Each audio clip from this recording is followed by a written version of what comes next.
Sistem duplikat tingkat dewa. Bab 916. Jurang kesengsaraan Guntur.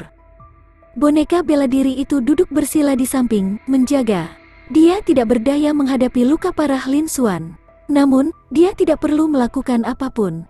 Energi aneh di tubuh Lin Xuan sembuh dengan cepat. Sekarang, sudah sehari sejak Lin Xuan melampaui kesengsaraan surgawi. Cedera Lin Xuan juga telah stabil, dan napasnya telah stabil. Lebih dari setengah retakan di dantian telah sembuh secara otomatis. Basis kultivasi dan auranya masih terus meningkat. Dia percaya bahwa dia akan dapat memulihkan lebih dari setengahnya dalam waktu singkat. Namun, Lin Xuan belum bangun. Ini membuat boneka bela diri itu agak bingung. Tatapan martial puppet jatuh pada Lin Xuan, dan matanya berkedip-kedip dengan cahaya terang. Sepertinya dia sedang memutuskan atau ragu-ragu tentang sesuatu. Terkadang dia serakah, terkadang dia bahagia, terkadang dia takut, dan terkadang dia ketakutan. Namun, dia tidak bergerak sama sekali. Kesengsaraan yang menakutkan di pegunungan Roh Gunung telah menyebabkan gangguan besar. Dapat dikatakan bahwa daerah dalam jarak beberapa ratus mil telah berubah menjadi reruntuhan. Ada juga jurang tak berdasar yang lebarnya puluhan mil. Lebih dari separuh dari seluruh pegunungan Mountain Spirit telah hancur.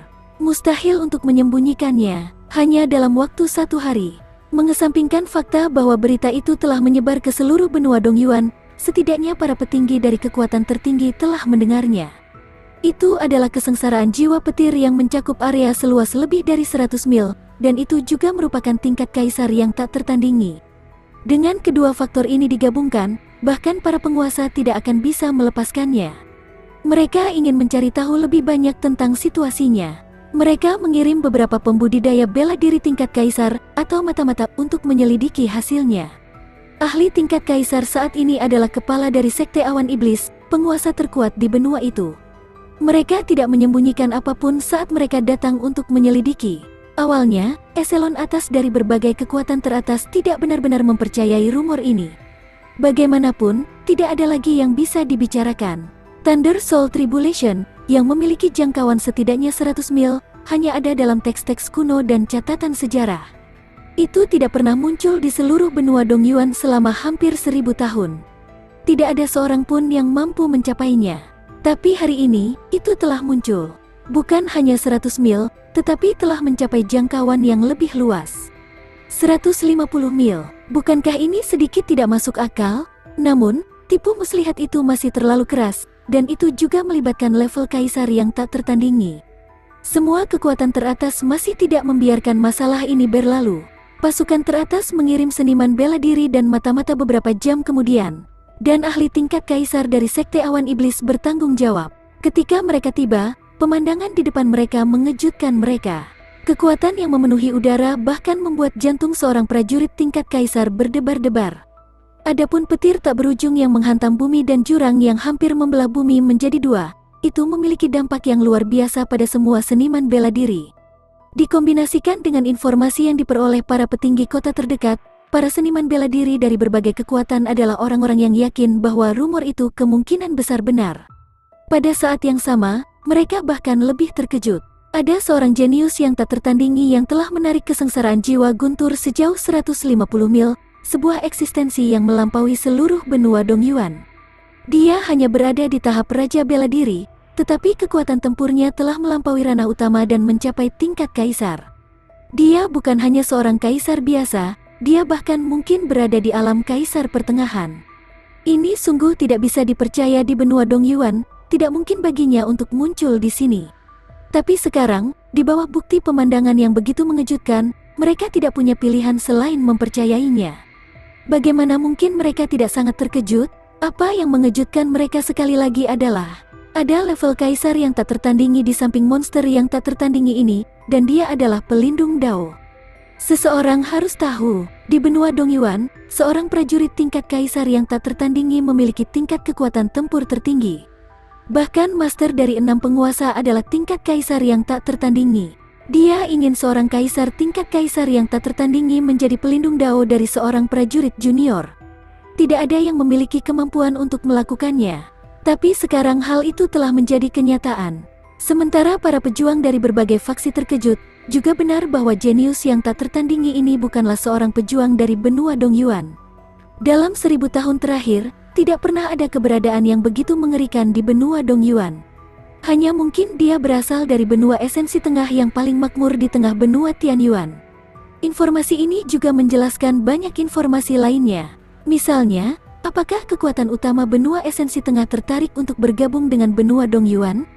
Para seniman bela diri dari berbagai kekuatan mengamati prosesnya, dan mereka bahkan lebih terkejut dengan kengerian kesengsaraan Raja Bela Diri dan kesengsaraan jiwa petir ini. Mereka juga semakin kagum dengan orang yang melampaui kesengsaraan. Orang jenius penghancur surga macam apa dia? Pada akhirnya, para praktisi bela diri dari berbagai kekuatan besar semuanya mengambil sebagian dari hal-hal itu sebagai bukti dan meninggalkannya secara terpisah. Mereka harus kembali dan melaporkannya kepada para petinggi. Adapun pelaku, dia telah meninggalkan jejak pelindung Dao tingkat kaisar yang tak tertandingi. Berbagai kekuatan secara kasar menyelidikinya. Namun, mereka tidak menemukan apa-apa. Para seniman bela diri sudah menduga hal ini. Mereka tidak menyerah dan langsung menyerah. Dan di daerah ini, Thunder Tribulation mencakup radius beberapa ratus mil, dan aura menakutkan dari Thunder Tribulation memenuhi udara. Dan itu adalah jurang tak berujung yang secara praktis membelah bumi menjadi dua, dengan lebar puluhan mil. Para seniman bela diri tidak terlalu memperhatikannya. Ini bukan wilayah mereka, jadi tidak perlu membuang-buang energi.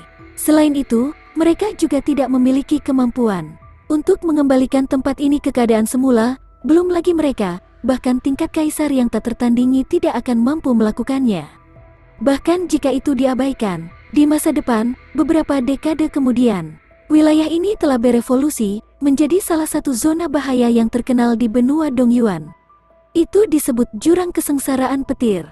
Pusat ini dikenal sebagai jurang tak berujung karena bagaimana kesengsaraan petir membentuknya. Seniman bela diri yang tak terhitung jumlahnya yang berspesialisasi dalam atribut petir datang ke sini untuk memahami makna dan konsep mendalam petir palsu. Di antara mereka juga terdapat sejumlah besar ramuan petir, biji roh, dan harta karun lainnya, serta binatang iblis petir. Hal ini menyebabkan prajurit muda yang tak terhitung jumlahnya, serta prajurit di bawah level kaisar, menjadi gila. Tentu saja, ini adalah kata-kata di masa depan. Ketika seniman bela diri dari berbagai kekuatan besar kembali dan melaporkannya, hal itu menyebabkan keributan dan kekacauan besar lainnya. Itu juga tidak bisa disembunyikan. Itu menyebar ke seluruh benua, membawa gejolak yang sangat besar. Bahkan sampai-sampai situasi di benua itu sedikit berubah. Sebagai contoh, Sekte Awan Iblis tidak bermoral seperti sebelumnya. Mereka tidak lagi sembarangan membantai dan menghancurkan seluruh anggota sekte. Sebaliknya, mereka menjadi lebih berhati-hati dan mengambil langkah-langkah untuk merekrut mereka. Mereka juga melakukan lebih banyak penyelidikan.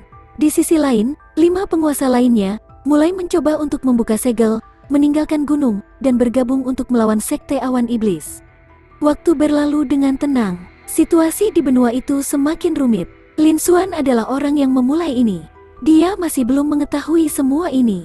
Di lembah yang luas dan tak bernama, domain wilayah tengah, Lin Xuan masih terbaring di atas kulit binatang yang tebal dan lembut.